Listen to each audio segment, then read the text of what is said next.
Hi guys, how are you. सब बढ़िया होंगे, अच्छी सी प्रिपरेशन कर रहे होंगे।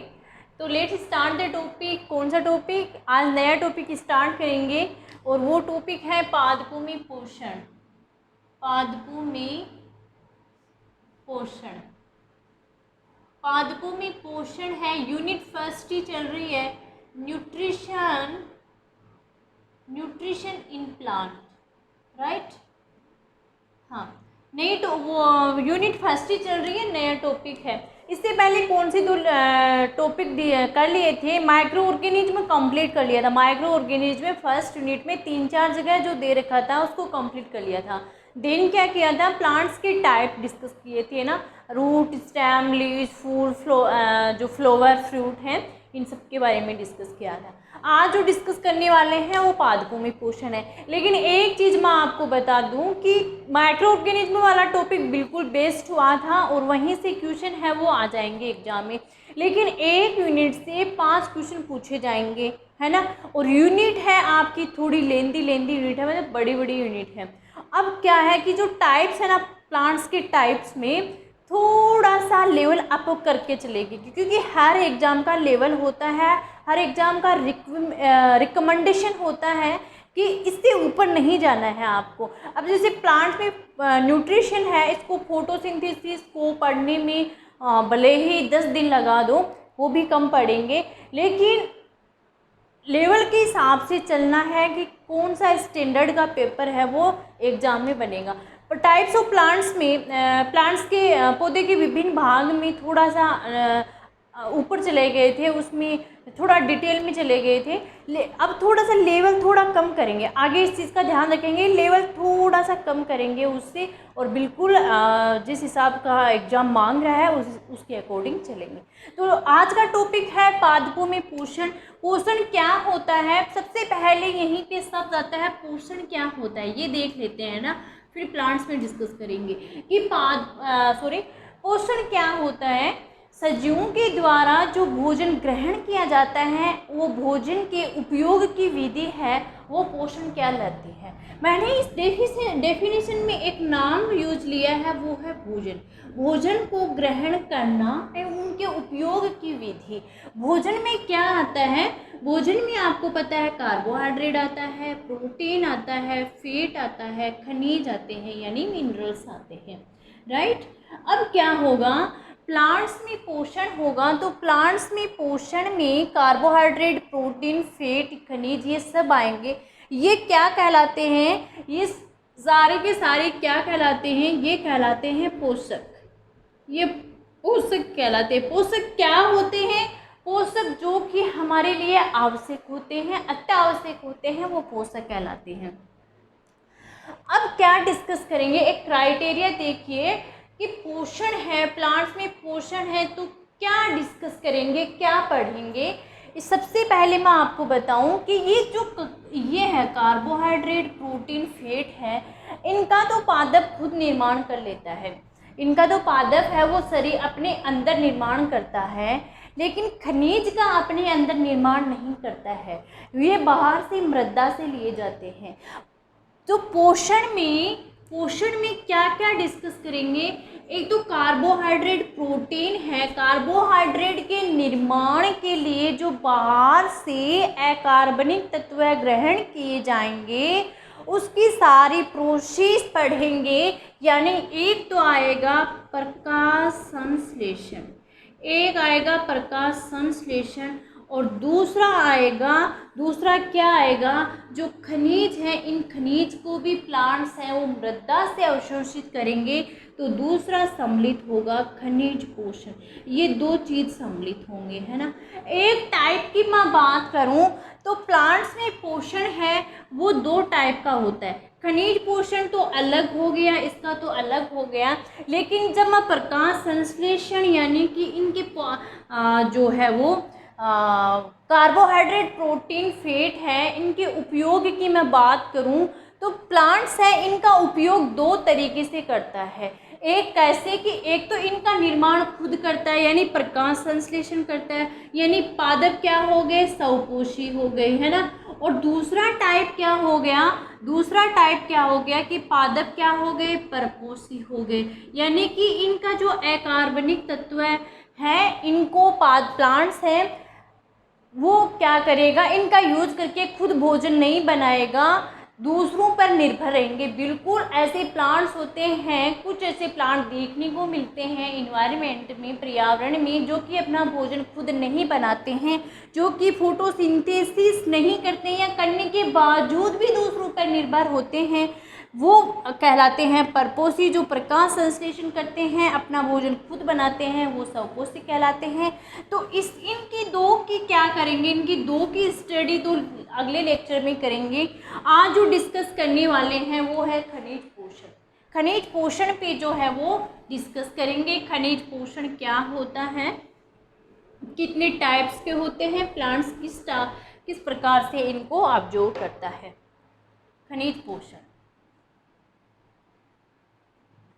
यानी मृदा से जो अकार्बनिक तत्व होते हैं, उन अकार्बनिक तत्वों को प्लांट्स के द्वारा ग्रहण करना खनिज पोषण के अंतर्गत इंक्लूड होता है। और खनिज पोषण में प्लांट्स में कितने टाइप के, लगभग 60 टाइप के जो खनिज तत्व प्लांट्स में प्रेजेंट होते हैं।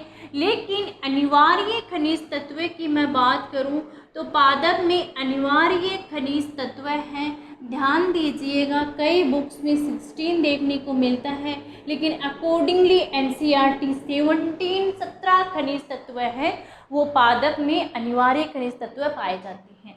अब यहाँ पे एक शब्द यूज में लिया है अनिवार्य, बोले मैम अनिवार्य खनिज तत्व है, हमें इस शब्द को एक्सप्लेन करके बताइए, हम कैसे समझें कि अनिवार्य खनिज तत्व कौन से हैं। तो क्या ये 16 टाइप के खनिज तत्व ये अनिवार्य नहीं है, बिल्कुल ये अलग अलग प्लांट्स में, जैसे किसी प्लांट में गोल्ड देखने को मिलता है, किसी प्लांट में जो है आपका सिल्वर भी देखने को मिलता है, ऐसे प्लांट्स होते हैं, बिल्कुल ऐसे प्लांट होते हैं जिनमें ये गोल्ड वगैरह देखने को मिलता है। लेकिन अनिवार्य खनिज तत्व जो 17 होते हैं वो हर एक प्लांट के लिए इम्पोर्टेंट होते हैं। अनिवार्यता की मैं यहाँ पे आपको एक्सप्लेन करने की कोशिश करूँ, अनिवार्यता शब्द जुड़ा हुआ है कि तत्व है वो जो है वो पादप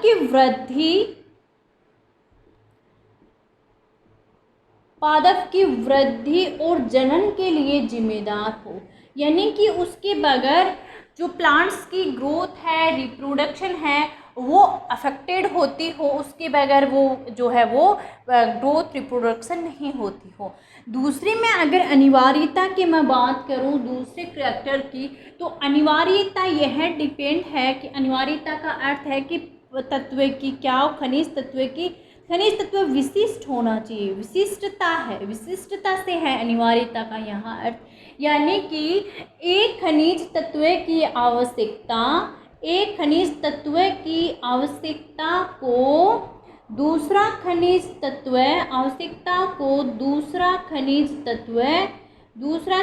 तत्व क्या नहीं कर सकता, प्रतिस्थापित नहीं कर सकता। ध्यान दीजिएगा, प्रतिस्थापित नहीं कर सकता, ये इसकी अनिवार्यता की कैटेगरी में आता है। तीसरा है कि पादप का जो अनिवार्य खनिज तत्व है वो अनिवार्य खनिज तत्व है पादप के मेटाबॉलिज्म में, यानी कहने का तात्पर्य उपापचय में क्या हो, उपापचय में प्रत्यक्ष रूप से क्या हो, सम्मिलित हो, है ना, उपापचय में प्रत्यक्ष रूप से सम्मिलित हो। ये होती हैं अनिवार्यता की कंडीशन, ग्रोथ एंड रिप्रोडक्शन में इम्पोर्टेंट। उसकी जगह कोई दूसरा खनिज तत्व नहीं ले सकता। यानी कि कहने का तात्पर्य, अगर मान लीजिए प्लांट्स को ज़रूरत है मैग्नीशियम की और मैं बोल रही हूँ यहाँ पे आप मोलिब्डेनम डाल दो, अब बोले मैं मैग्नीशियम की ज़रूरत है, प्लांट्स में क्लोरोफिल नहीं बन पा रहा है, क्लोरोसिस की कंडीशन आ चुकी है, तो मोलिब्डेनम उसकी जगह कैसे काम कर सकता है, ये हो गई अनिवार्यता की कंडीशन। और तीसरी है उसके मेटाबॉलिज्म में इम्पोर्टेंट रोल वो प्ले करता हो।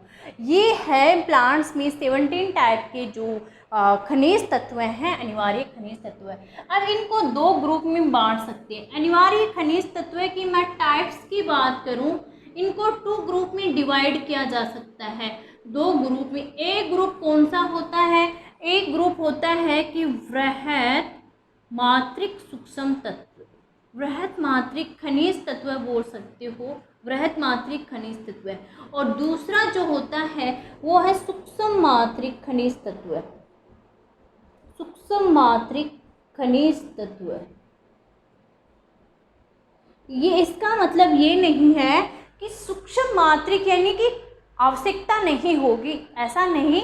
इनकी थोड़ी ज़्यादा मात्रा में, इनकी थोड़ी कम मात्रा में, लेकिन इनका इम्पोर्टेंस है, इनका महत्व है, वो दोनों का एक तराजू के दोनों पलड़े के समान है, यानी बराबर है। इनका इम्पोर्टेंस दोनों का बराबर है। वृहत मात्रिक सूक्ष्म तत्व में 9 खनिज तत्व सम्मिलित होते हैं। वृहत मात्रिक खनिज तत्व, सॉरी सूक्ष्म तत्व नहीं, वृहत मात्रिक खनिज तत्व में जो है 9 खनिज तत्व सम्मिलित होते हैं और सूक्ष्म पोषक हैं उनमें 8 खनिज तत्व सम्मिलित होते हैं। कैसे 9, कैसे याद रखोगे? आपको पता है कि कार्बन, हाइड्रोजन, ऑक्सीजन है, ये तो सबको पता है। कार्बन इम्पोर्टेंट होता है सबसे मेन, हाइड्रोजन, ऑक्सीजन ये तो इम्पोर्टेंट होते हैं। तीसरा 3 कैसे याद रखोगे? आपने सुना होगा कि जैसे कि किसान ये बोलते हैं खेत में, आपने अपने पिताजी से, दादाजी से, कहीं से भी, कि प्लांट्स है ये उखड़ रहा है, पत्तियाँ ऐसे हो रही है, एनपीके डालो। क्या डालो? एनपीके डालो, मतलब एनपीके। और जो मार्केट से जो लाते हैं उर्वरक वगैरह, उन पे मोस्ट ऑफ एनपीके लिखा हुआ होता है, यानी नाइट्रोजन, फॉस्फोरस, पोटेशियम से कंटेंट है इनमें, है नाइट्रोजन, फॉस्फोरस, पोटेशियम, ये तीनों खनिज तत्व हैं वो इसमें सम्मिलित हैं। तो कौन सा हो गया? एनपीके के नाम से आप याद रख लेना, एनपीके, नाइट्रोजन, फॉस्फोरस, पोटेशियम, है ना। Carbon, hydrogen, oxygen, NPK. अगले 3 है सल्फर, कैल्शियम, मैग्नीशियम, और ये भी आपको ध्यान में रह जाएंगे। कैल्शियम, मैग्नीशियम क्लोरोफिल इम्पोर्टेंट होता ही है, क्लोरोफिल में प्रेजेंट होता है। कैल्शियम है वो ऐसे याद रख लो, मानव के लिए कैल्शियम बहुत ज़रूरी होता है, तो प्लांट्स के लिए भी बहुत ज़रूरी, वृहत मात्रा, बहुत ज़रूरी तो ये भी होते हैं लेकिन वृहत मात्रा में। Then sulphur. तो ये आपके 9 खनिज तत्व हो गए। दूसरा है जो सूक्ष्म मात्रिक खनिज तत्व है। सूक्ष्म मात्रिक खनिज तत्व में कौन से होते हैं? सूक्ष्म मात्रिक खनिज तत्व में 8 होते हैं। आयरन होता है, मैग्नीज होता है, कॉपर होता है, निकिल होता है, बोरोन होता है। Iron, manganese, copper, nickel, boron, molybdenum होता है, क्लोरीन होता है। कितने हो गए? 1 2 3 4 5 6 7। और एक और खनिज तत्व है शायद, iron, manganese, copper, nickel, boron, molybdenum, zinc होता है। एक और कौन सा होता है? जिंक, है ना। ये 8 खनिज तत्व हैं, iron, manganese, copper, nickel, boron, molybdenum, chlorine और जिंक। अब ध्यान दीजिएगा, क्वेश्चन पूछा जा सकता है कि कौन सा खनिज तत्व है वो सूक्ष्म मात्रिक खनिज तत्व है या वृहत मात्रिक, है ना। तो इनमें ये देखो, कार्बन है सिंगल, ये अंग्रेजी वर्णमाला के सिंगल अक्षर से डिनोट हो रहे हैं, carbon, hydrogen, oxygen, NPK, sulphur. सिर्फ ये कैल्शियम, मैग्नीशियम को छोड़कर बाकी के सारे अंग्रेजी वर्णमाला के सिंगल अक्षर से डिनोट हो रहे हैं, है ना। तो इनको ऐसे याद रख लेना, कैल्शियम, मैग्नीशियम इसमें आएगा। और इसमें सारे के सारे डबल अक्षर से, अंग्रेजी वर्णमाला ये डबल अक्षर से हो रहे हैं, सिर्फ बोरोन को छोड़कर। इसमें बोरोन अपवाद है, इसमें कैल्शियम, मैग्नीशियम है। अपवाद नहीं, ऐसे याद, ट्रिक के हिसाब से आप याद रख लेना, इजीली याद रहेगा। नेक्स्ट जो बात करते हैं, इसमें एक चीज़ आपको मैं बता दूं कि जो आयरन होता है, आयरन के बारे में आप कॉन्सेप्ट क्लियर कर लीजिएगा। आयरन होता है, ये बाकी के खनिज तत्व है ना, ये बाकी के खनिज तत्व है ना। ऐसे ऑप्शन में आ सकता है, जैसे कि फॉर एग्जांपल आपको मैं ऑप्शन दूं कि निम्न में से, क्वेश्चन दूं, निम्न में से सूक्ष्म मात्रिक खनिज तत्व नहीं है, सूक्ष्म मात्रिक खनिज तत्व नहीं है। ऑप्शन में आ गया बोरोन, जिंक, तीसरा ऑप्शन आ गया Fe और चौथा ऑप्शन आ गया जो कुछ भी मान लीजिए, क्लोरीन मान लीजिए ना। निम्न में से सूक्ष्म मात्रिक खनिज तत्व नहीं है। अब क्या होगा, आपको 4 ऑप्शन दे दिए है ना। अब 4 ऑप्शन में आपको एक सिलेक्ट करना है। तो आयरन है ना, आयरन आप क्या करोगे, आप सूक्ष्म मात्रिक नहीं है, आपके दिमाग में ऐसा आएगा कि ये क्वेश्चन ही गलत हो गया है ना, क्वेश्चन ही गलत हो गया। लेकिन अगले ने ये पूछा है निम्न में से, यानी चारों में से कौन सा सूक्ष्म मात्रिक नहीं है। आयरन के संदर्भ में, Fe के संदर्भ में आप ये याद रखिएगा, Fe बाकी के जो सूक्ष्म खनिज तत्व होते हैं इनकी तुलना में ये बृहत मात्रिक होता है, और इनकी बृहत मात्रिक खनिज तत्व की तुलना में आयरन सूक्ष्म मात्रिक होता है। यानी इनके सामने तो आयरन होता है छोटा और इनके सामने आयरन होता है बड़ा। इस चीज़ को आप ध्यान में रखना, ये बहुत ही इम्पोर्टेंट फैक्ट है ना। अब मैं आपको इनके वर्क बता देती हूँ। खनिज तत्व होते हैं, इनके क्या कार्य हैं, क्या काम करते हैं ना, एक साथ में इनके वर्क बता देती हूँ। प्रत्येक के अलग से याद रखने की आपको रिक्वायरमेंट नहीं है। क्या कार्य ये करते हैं, इनको 4 कैटेगरी में बांटा गया है ना। सिंपल सा है, इस लेक्चर में खनिज पोषण कंप्लीट हो जाएंगे, ज़्यादा डिटेल में नहीं जाएंगे। 4 कैटेगरी में इनके वर्क को बांटा गया। खनिज पोषण के वर्क हैं, कार्य हैं, इनको 4 कैटेगरी में डिवाइड किया गया, 4 श्रेणियों में इनको विभाजित किया गया है। पहली श्रेणी में आता है, पहली श्रेणी में जो कार्य की मैं बात करूं कि अनिवार्य तत्व होते हैं या खनिज तत्व होते हैं, वो जैव अणु के घटक हैं, जैव अणु के घटक हैं। जैव अणु आप समझ में आ गया होगा, जैव अणु DNA, RNA इनके घटक होते हैं, यानी कोशिका के संरचनात्मक घटक होते हैं। कोशिका के संरचनात्मक घटक हैं, वो क्या होते हैं, संरचनात्मक घटक हैं, वो आपके खनिज तत्व होते हैं। जैसे कि कार्बन, हाइड्रोजन, ऑक्सीजन, नाइट्रोजन। दूसरी कैटेगरी की मैं बात करूं तो पौधे की जो रासायनिक ऊर्जा होती है, उस रासायनिक ऊर्जा से संबंधित यौगिकों के घटक हैं। जैसे कि मान लीजिए रासायनिक ऊर्जा से संबंधित यौगिक, जैसे कि क्लोरोफिल में क्या प्रेजेंट होता है, मैग्नीशियम प्रेजेंट होता है ना। ATP में क्या प्रेजेंट होता है, ATP में फॉस्फोरस है वो प्रेजेंट होता है, फॉस्फोरस है ना। यानी कि जो है वो फॉस्फोरस का उपयोग है, फॉस्फोरस का क्या काम है, फॉस्फोरस ATP के निर्माण में यूजफुल होता है। मैग्नीशियम है वो क्लोरोफिल का घटक है, यानी कि रासायनिक ऊर्जा से संबंधित रासायनिक यौगिकों के ये घटक है। तीसरी कैटेगरी की मैं बात करूँ, नेक्स्ट कैटेगरी की, तो कई जो खनिज तत्व होते हैं, ये खनिज तत्व जो एंजाइम को एक्टिवेट करने का काम करते हैं, एंजाइम को सक्रिय करने का काम है वो करते हैं, सक्रिय करने का काम करते हैं। इसका मतलब है कि विभिन्न प्रकार के जो प्रोसेस हैं, रिएक्शन हैं, वो कोशिका के अंदर होती रहती हैं प्लांट्स में। तो उनको एक्सेस करने के लिए, उनको सुचारू रूप से चालू करने के लिए जो खनिज तत्व होते हैं वो इम्पोर्टेंट रोल प्ले करते हैं। जैसे कि मान लीजिए मैं बात करूं मैग्नीशियम की मैं बात करूं तो मैग्नीशियम क्या काम करता है, मैग्नीशियम काम करता है जो रूबिस्को एंजाइम होता है, रूबिस्को एंड PEP जो होता है, ribulose base phosphate carboxylase oxygenase and PEP phosphoenol pyruvic acid. ये जो एंजाइम होता है फोस्फोइनोल पायरेट कार्बोक्सिलेज जो एंजाइम होता है, इन एंजाइम को सक्रिय करने का काम करता है। ये जो एंजाइम होता है इसको एक्टिव करने का काम करता है मैग्नीशियम, क्योंकि ये एंजाइम CO2 फिक्सेशन में इम्पोर्टेंट रोल प्ले करते हैं। इसी प्रकार से जेडन जिंक है, वो देख लीजिए, है ना।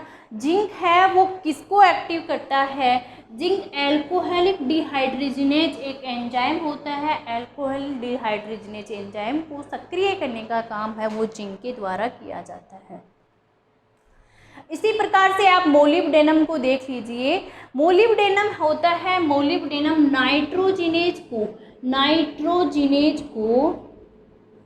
नाइट्रोजिनेज को क्या करता है, नाइट्रोजिनेज जो एंजाइम होता है उसको एक्टिव कंडीशन में लाता है, क्योंकि ये नाइट्रोजन साइकिल में ये इम्पोर्टेंट रोल प्ले करता है। इस प्रकार से जो ये 3 कैटेगरी हो गई एंजाइम को सक्रिय करने का ये काम करता है। एक चौथी कैटेगरी होती है, किसमें काम करते हैं कि कोशिका की प्रासरणीय सांद्रता को क्या करते हैं, प्रासरणीय सांद्रता को नियंत्रित करने का काम है वो खनिज तत्वों के द्वारा किया जाता है। जैसे कि मैं पोटेशियम का एग्जाम्पल लेके आपको बताऊं, पोटेशियम जो रंध्र होते हैं, स्टोमेटा होते हैं, उनको खोलने का बंद करने का काम है वो पोटेशियम जो खनिज तत्व होता है इसकी हेल्प से होता है। इस प्रकार से ये 4 कैटेगरी हैं और इनकी ये 4 कैटेगरी है इनके वर्क की, यानी कि ये कितने इम्पोर्टेंट हैं खनिज तत्व आप इस चीज़ का अंदाज़ा लगा सकते हो, यानी इनको भी किसी और के द्वारा रिप्लेसमेंट नहीं किया जा सकता। नेक्स्ट मैं आगे बात करूं, खनिज तत्व हैं, कौन कौन से खनिज तत्व किस रूप में प्लांट से अवशोषित किए जाते हैं उनके बारे में। कौन से खनिज तत्व हैं वो प्लांट से अवशोषित किए जाते हैं उनके बारे में डिस्कस करूं, किस रूप में अवशोषित किए जाते हैं। सबसे पहले बात करती हूँ कार्बन की मैं बात करूँ ना, सबसे पहले कार्बन खनिज तत्व है, किस रूप में प्लांट में अवशोषित होते हैं इसके बारे में, किस रूप में, ज़्यादा डिटेल में नहीं जाना, किस रूप में ऐसे ध्यान में रख लेना। कार्बन को प्लांट अवशोषित करते हैं CO2 के फॉर्म में, कार्बन डाइऑक्साइड वातावरण में पाई जाती है और वहाँ से कार्बन को प्लांट्स लेते हैं, उसको कार्बन डाइऑक्साइड से प्लांट है वो लेते हैं। नेक्स्ट आता है हाइड्रोजन है ना, हाइड्रोजन को प्लांट लेते हैं वाटर से, H2O से। अगला आता है ऑक्सीजन। अब आप मुझे बताइए, आप दिमाग में सोचिए, अब आपके सामने क्वेश्चन ये आ गया कि क्वेश्चन बहुत सिंपल आ गया कि पादपों को ऑक्सीजन मिलती है या पादप ऑक्सीजन ग्रहण करते हैं, ऐसे मान लीजिए, ग्रहण करते हैं, है ना। कितना छोटा सा क्वेश्चन है। ऑप्शन नंबर ए आ गया CO2, ऑप्शन नंबर बी आ गया क्या आ गया, जैसे कि मान लीजिए H2O आ गया, ऑप्शन नंबर सी आ गया O2 आ गया, और ऑप्शन नंबर जो है उपयुक्त सभी। ये 4 ऑप्शन आ गए आपके सामने। पादप ऑक्सीजन को ग्रहण करते हैं, CO2 से ग्रहण करते हैं, H2O से ग्रहण करते हैं, सीधा वातावरण से जो ऑक्सीजन पाई जाती है उसको ग्रहण करते हैं, या इन सभी से ऑक्सीजन को ग्रहण करते हैं। मैं डेफिनेटली बता रही हूँ, आप उपयुक्त सभी करके आओगे या फिर आप करके आओगे O2 कि वातावरण में ऑक्सीजन पाई जाती है, प्लांट्स में ऑक्सीजन। दिमाग में ऐसे सेट हो रखा है, ध्यान दीजिएगा। ऐसा क्वेश्चन बना नहीं है लेकिन बन सकता है, हायर एग्जाम में पूछा जाता है कि फोटोसिंथेसिस में जो O2 निकलती है वो किससे निकलती है, इस टाइप से पूछा जाता है। लेकिन सिंपल तौर पे दे सकते हैं ऐसे, जो ऑक्सीजन मिलती है, प्लांट्स जो ऑक्सीजन ग्रहण करते हैं वो ग्रहण करते हैं किससे, वाटर से है प्लांट ऑक्सीजन को ग्रहण करते हैं। इस तथ्य को आप दिमाग में रखना। अगला मैं बात करूँ नाइट्रोजन से। नाइट्रोजन है किस फॉर्म में, तो नाइट्रेट के NO3 माइनस के रूप में जो प्लांट्स हैं वो ग्रहण करते हैं। फॉस्फोरस की मैं बात करूं, फॉस्फोरस को प्लांट्स अब्जॉर्ब करते हैं H3PO4 माइनस, H3PO4 माइनस के रूप में, ये आयन के रूप में प्लांट्स है, sorry H2PO4 minus, H2PO4 minus के रूप में प्लांट्स है वो ग्रहण करते हैं। नेक्स्ट बात करूँ पोटेशियम की। पोटेशियम को सबको पता ही, अभी बताया था मैंने, K+। पोटेशियम को ग्रहण करते हैं K+ आयन के रूप में। अगला बात करूं calcium, potassium, calcium Ca+2, magnesium हो गया आपका Mg+2 हो गया, आपका जिंक हो गया Zn+2 हो गया, है ना। आपका जो क्लोरीन हो गया Cl- हो गया, है ना। जो है आगे जो सल्फर है ना, गंधक है, या जिसे क्या बोलते हैं वो सल्फर प्रतीक है, ये सल्फेट आयन के रूप में SO4 माइनस आयन के रूप में प्लांट्स है वो इसको ऑब्जॉर्व करते हैं। लोहा यानी आयरन है, Fe है, Fe को Fe+3 के जो है वो रूप में प्लांट्स इसको है वो ऑब्जॉर्व करते हैं। नेक्स्ट मैं आगे बात करूं, जिंक हो गया, मैग्नीज की मैं आगे बात करूँ ना, मैग्नीज की Mn है ना। Mn को जो पादप है वो किस फॉर्म में ऑब्जॉर्व करते हैं, Mn को पादप है Mn+2 के रूप में ऑब्जॉर्व करते हैं। आयरन की संयोजकता ध्यान दीजिए, आयरन की संयोजकता Fe+2 भी होती है, Fe+3 भी होती है, प्लांट्स इसको Fe+3 के रूप में जो है वो ऑब्जॉर्व करते हैं।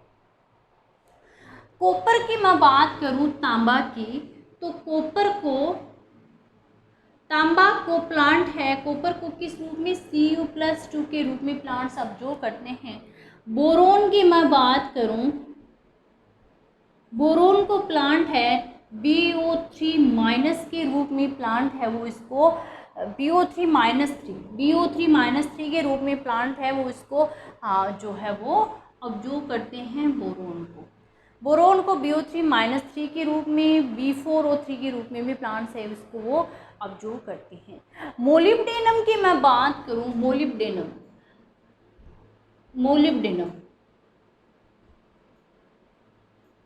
मोलिब्डेनम को पादप हैं वो मोलिब्डेनम ऑक्साइड -2 के रूप में प्लांट्स हैं वो इसको जो है वो ऑब्जॉर्व करते हैं मोलिब्डेनम को, है ना। नेक्स्ट मैं बात करूं आगे क्लोरीन, तो मैंने बताया दिया Cl- के रूप में प्लांट है वो जिसको ऑब्जॉर्व करते हैं Cl-2 के रूप में। ये हो गई